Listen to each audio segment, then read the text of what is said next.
Baik, kita teruskan dengan pembahasan ilmu tauhid.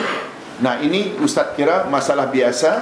Pembahasan ilmu tauhid ada 6 yang kita selalu sebut dengan rukun iman yang 6, iaitu iman pada Allah, iman kepada malaikat, iman kepada rasul, iman pada kitab, iman pada malaikat, iman pada hari akhirat, dan iman kepada takdir.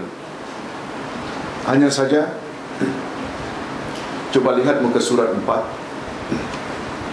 Hanya saja, hadirin dan hadirat, bagus juga Ustaz sebut di sini, antara akidah dengan syariat.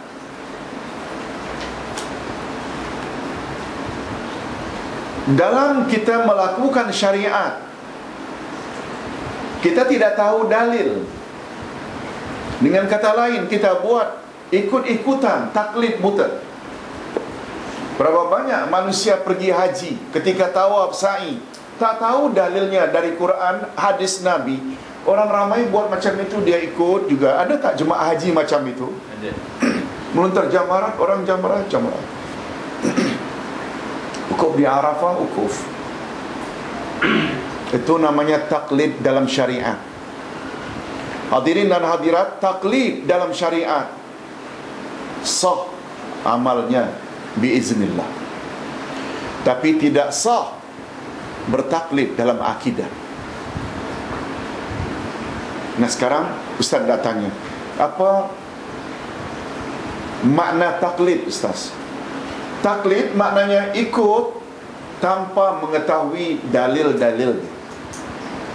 Lawan dari taklid, iaitu tinggi tingkatnya, namanya ittiba'.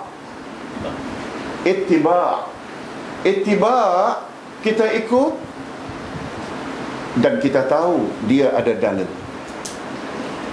Ibu-ibu dan bapa-bapa sekalian, kita salat zuhur, maghrib, isyak dan subuh. Kita pernah baca hadis Nabi, Islam dibina di atas 5 tiang. Pertama, mengucap dua kalimah syahadat. Yang kedua, salat 5 waktu sehari semalam. Betul tak? Itu dalil membuat kita lalu salat, tak tinggal 5 kali dalam sehari.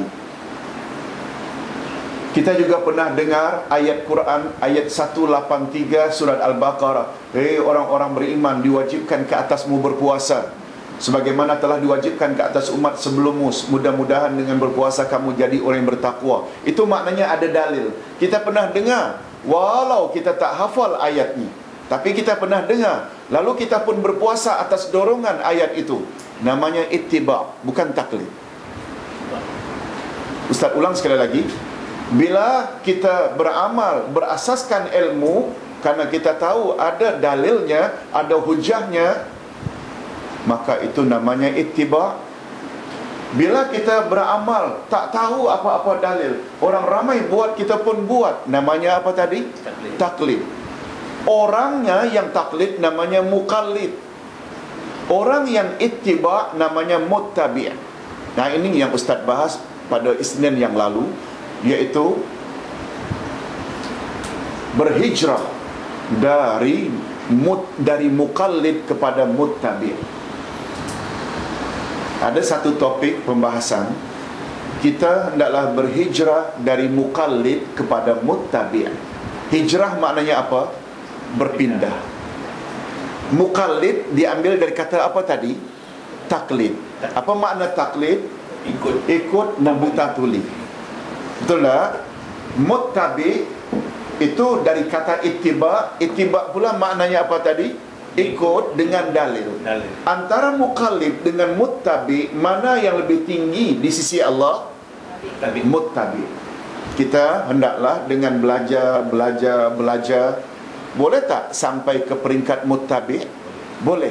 Daripada dulu hanya ikut-ikutan, sekarang kita ikut majlis ilmu. Oh, begitu rupanya, ada dalilnya rupanya, dah mula jadi muttabi'.